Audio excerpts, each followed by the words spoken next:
Everyone, we have a Banlist tournament right now. It's going to be in this channel. Abide by the deck restrictions, if any, attached to the duel room post ID. There you go. Hop into it. Do not duel the same person more than once. It's best of one duel. 1 win, 1 point, 1 loss, minus a point. Top 4 cut will be the first 4 players to 4 points, likely. And this is the ban list, all right? Bestial, Zeus, Punk, Blackwings, Darklaw, DPE, Adamantipator, no longer banned. The new bans: Makonko, Snake Eye Poplar, Yubel, Rescue Ace, Voiceless Voice, Centurion, Tenpai Dragon. Now, when a deck type is banned, you could still use 1 copy of 2 different names, okay? So you can't use 2 Chundra, but you could use 1 Chundra, 1 Pydra. Why do we have it this way? So if you want to tech in another deck type, let's say you want to play Lightsworn and you want to play Sharon, I'm okay with that. You could put in a Sharon as a tech. And ban cards, ban floodgates, ban pots, ban deck types. Perfect ban list. The community has banded together to create the perfect Yu-Gi-Oh ban list, encompassing everything we love in Yu-Gi-Oh. Powerful cards, interactivity, and perfect balance. But of course, we won't get it perfect on the first try, and that's where you come in. Initially, the ban list is created by Twitch chat. After every episode, it's up to the top 3 most liked YouTube comments with 1 big change to help improve the ban list. This could be anything from unlimiting, limiting, forbidding cards, or even banning entire deck types. Now, let's embark onto the perfect ban list. Top 4 of the Rogue Tournament. Are you ready? We have Resonator versus, what is this, Lunalight Tier Limit. Now, how's Tier Limit not banned? The rules are Tier is banned, but you can only play 2 Tier cards. So if you want to play 1 Sharon, 1 Kit Kalos, that's fine. Or you can play 2 Sharon and 0 Kit Kalos. That's the rule. So let's double check here. Is there a Kit Cal in the extra deck? No Kit Cal. No Kit Cal in the extra deck, so probably just 2 Sharon, as it is semi-limited. Begin. First play, we're going to start this off with a Crimson Gaia. Activate. What are we doing, mate? We're going to add a Red Dragon Archfiend card from our deck to our hand. Come to us, our Soul Resonator. Bone Archfiend is here. Come forth and special summon from the hand by discarding. And then we're going to target ourselves to change our level to level 3. So 3 and a 3, making our level 6 synchro. The Red Rising Dragon is now going to be reborning from the grave, the Crimson Resonator, which if the only other monster you control is the Red Rising Dragon, you could summon 2 Resonators from the deck as we now make a Scar Red or Scarred? Scar Red Dragon Archfiend. And when it's used for synchro, it's going to reborn itself back in the field as we make our Dissipator. Now, Dissipator isn't always a monster negate. It only negates a monster if the opponent has a banished card. Otherwise, if we're the only one with the banished card, we can destroy a card in response to it activating its monster effect. Now we have our Red Dragon Archfiend, which will destroy your cards during the end phase. So they had to hard bake into the level 3 to protect your monsters from being destroyed during the end phase. Now, we have our Hot Red Dragon Archfiend Abyss. We have up to 2 disruptions here. This will be negate anything on the field. Omni, negate, mate. What else we could do? Magna Hut, banishing the Synchron Resonator. Sure, activate on summon, search our deck for during the end phase. We're gonna be reborning our banished card through the effect of the Pater. Sure, surely we could add another disruption here, as we have a Scarlight Red Dragon Archfiend, not a form of disruption. Destroyed our cards to trigger the Crimson Gaia. If a monster is destroyed, you could special summon a Red Dragon Archfiend from your grave. What the heck? Okay. Reborn Scar Red Dragon Archfiend, end our turn, and now we have Red Zone and a Baldrake. Now, Baldrake can banish a monster that is summoned from the extra deck, so that is a disruption. We do have negate anything on the field. We have Dissipator, which will either destroy or negate a monster. And then we have the Red Zone. When your opponent activates a card or effect while you control a Red Dragon Archfiend, which we do because of the Scar Red in the field, you can target a card in the field and destroy it. So 4 disruptions is what I'm counting. Is that enough for Lunalight? Uh-oh, Droplet. So what do we do here? He's sending a monster. So that means that monsters cannot chain the Droplet.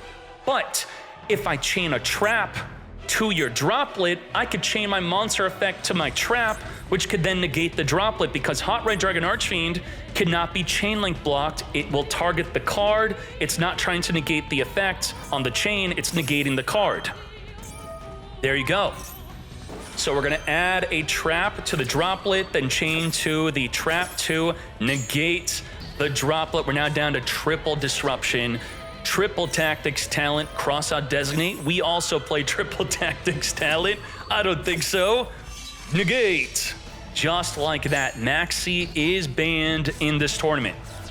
So now we're going to follow up with our Lunalight Tiger. We're going to be reborning from the graveyard nothing as the red zone destroys.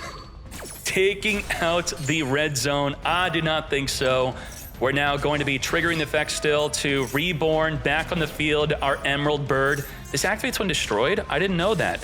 When destroyed, special summon a Lunalight from the grave. Ain't no way. Baldrake is going to be banishing from the graveyard the Martin. The Martin is attempting to return the bird on the field back to the hand to summon itself from the graveyard. Now it still does return. We're now activating Lunalight Fusion, which we could use the extra deck to come forth and summon our Leo Dancer. Look at them thighs. Now, what's so good about this card?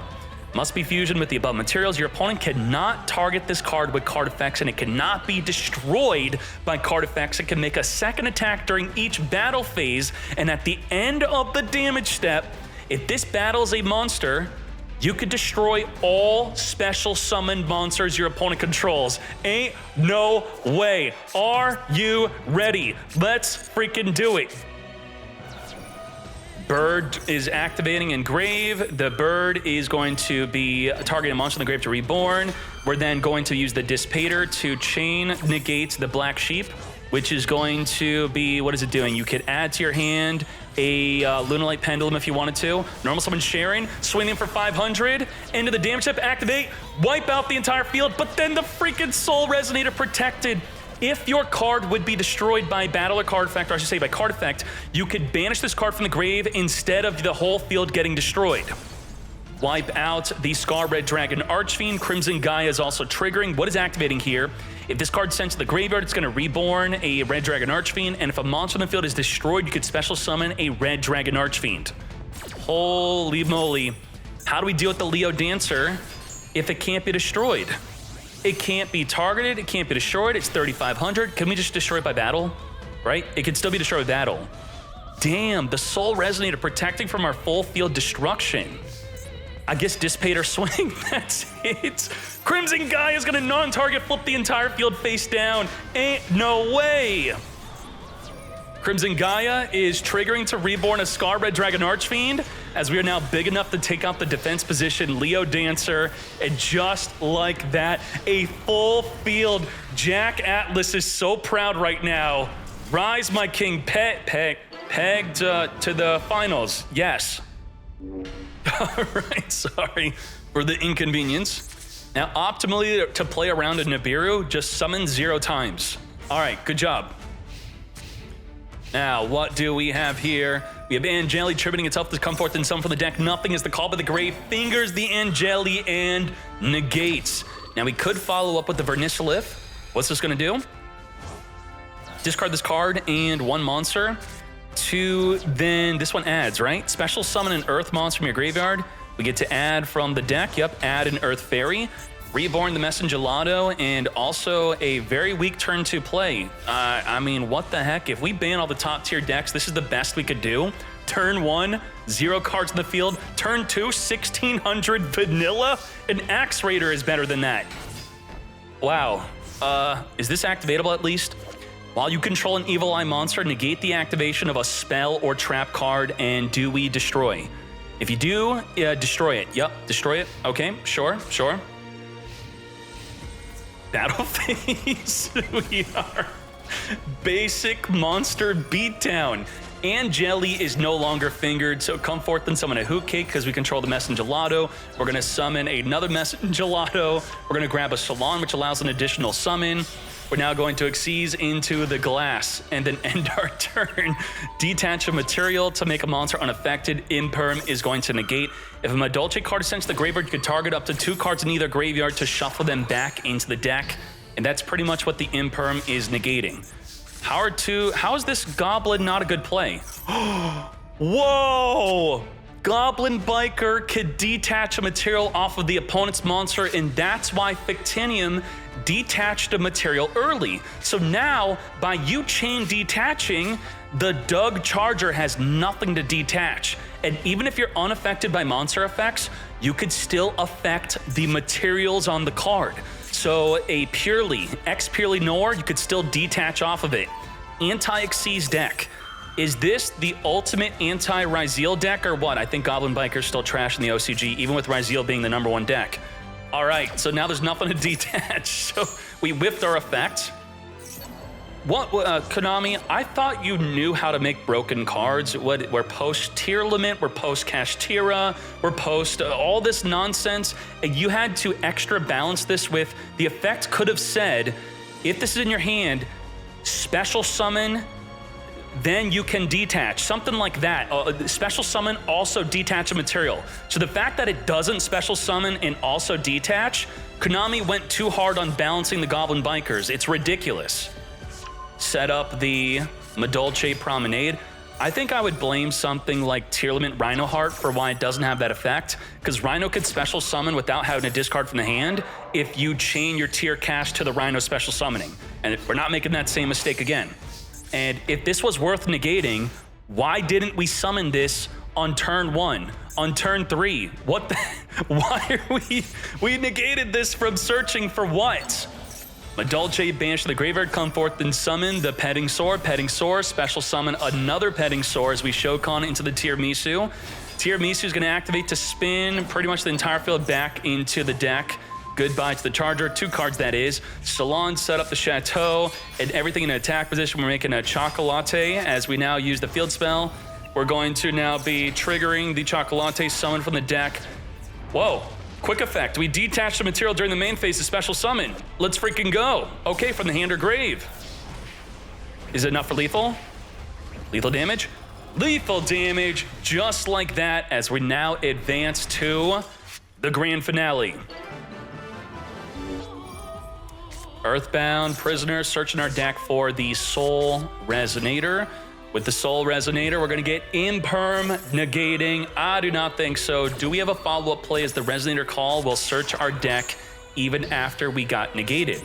We're going to follow up, activate, come to us a Vision Resonator. We're not ending. Bestial Magna Hunt, banish from the grave to come forth and summon. As we now activate a search for a dragon during the end phase, special summon the Vision Resonator, which required us to have a level 5 or higher dark monster on the field. As we now make the Scar Red Dragon Archfiend, Vision Resonator, when sent to the grave, is going to be adding a spell/trap that mentions Red Dragon Archfiend from the deck to the hand. Negate. Well, we kind of got messed up big time. We do have Ghost Ogre and Baldrake, which are double disruptions here. Focus. Come to us, Madolche Salon. Additional summon into the Petting Sore, and that's pretty much it. Okay. We do have the Promenade, which will be able to negate any card on the field. Yep.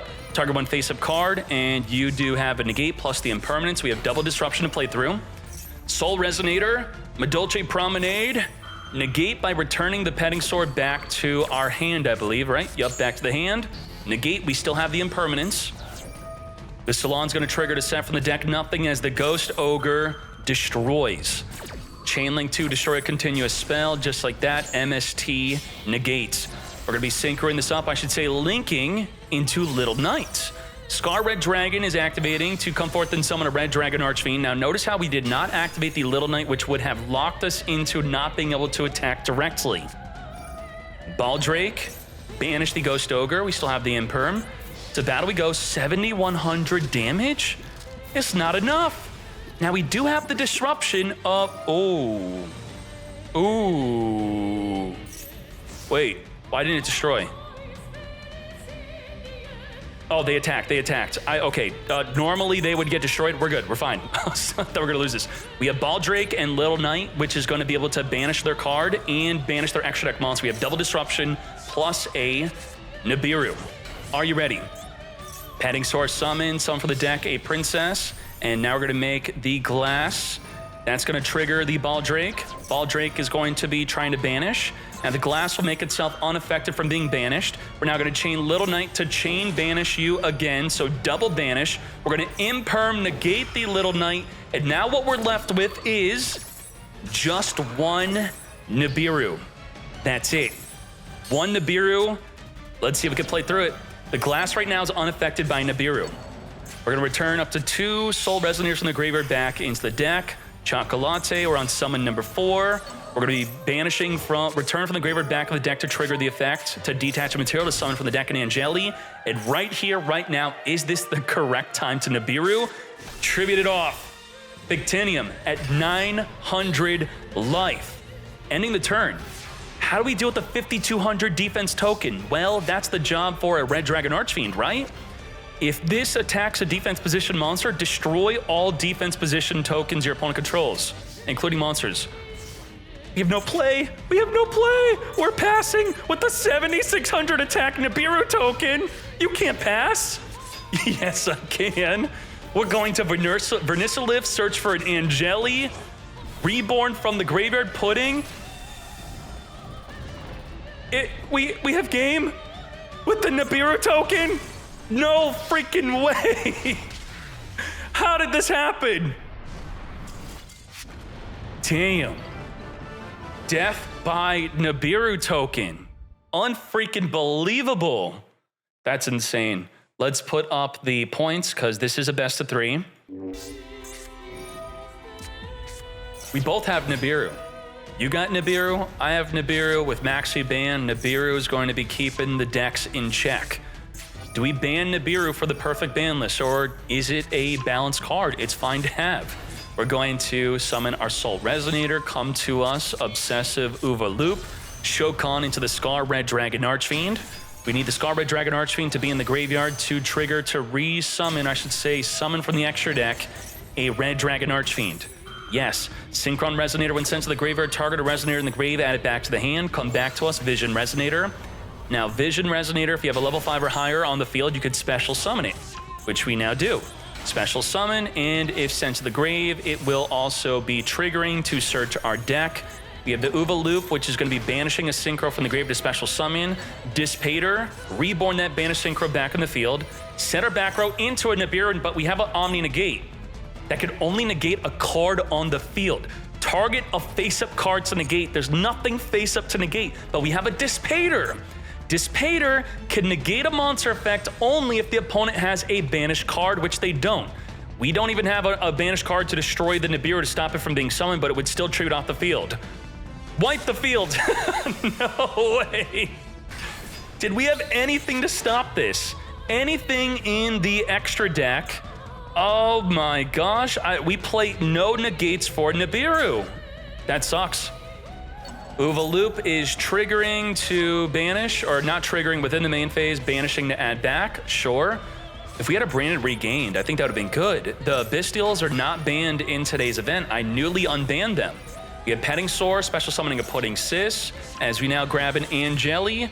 We did not have the Angeli yet to be fingering, but maybe we'll have something worth fingering, as the Tiramisu is going to spin 2 cards on the field back into our deck. 10,000 defense tokens, so we have to deal with it. As we finger from the graveyard, get that Petting Sore out of here. Wow, that screwed it up. We activated Tiramisu to target the Petting Sore, and what it says is shuffle those cards into the deck. And because we could not do so, there was nothing to spin. Wow, target up to 2 Madolches, shuffle those. Also after, shuffle cards your opponent controls up to the number of Madolche cards returned, and we returned nothing. So how do we deal with the 10,000 defense token? Come forth and summon the Hoot Cake, as we now make a Chocolate. Chocolate is going to be returning back into the deck to trigger the effect. We do have the trigger, come forth and summon, because we do have the Princess, we do have the Messengelato. Now with the Salon. Now we got Hoot Cake. Hoot Cake is going to be banishing from the graveyard to come forth and summon another Messengelato as we search our deck for a Chateau. Chateau, boost up the field, but at 10,000 defense, we got to find a way to deal with it. Chocolate is going to be triggering again, the final trigger to summon from the deck an Angeli. As we now set up our Promenade to negate a card on the field, further Shokaning into a Tiramisu. Now Tiramisu is not a hard once per turn. So we're going to Ghost Ogre, not negate, but we will destroy the Tiramisu. Tiramisu be gone. We still get spinning. We're going to return back and say goodbye to the token. Return back, double return, token in back row. Over 10,000 damage. Madolche winning the Rogue tournament. Let's go. Very well done. Thank you, Fictinium. Good job, good job, good job. Damn. First place, Madolche. What is this? Yup. There you go. Good job, Fictinium, getting first place. Like, Madolche won. Madolche won. And then Waga Tamashi, Resonator. So, very nice. This got second place, 60 card Resonator, mate. What the heck?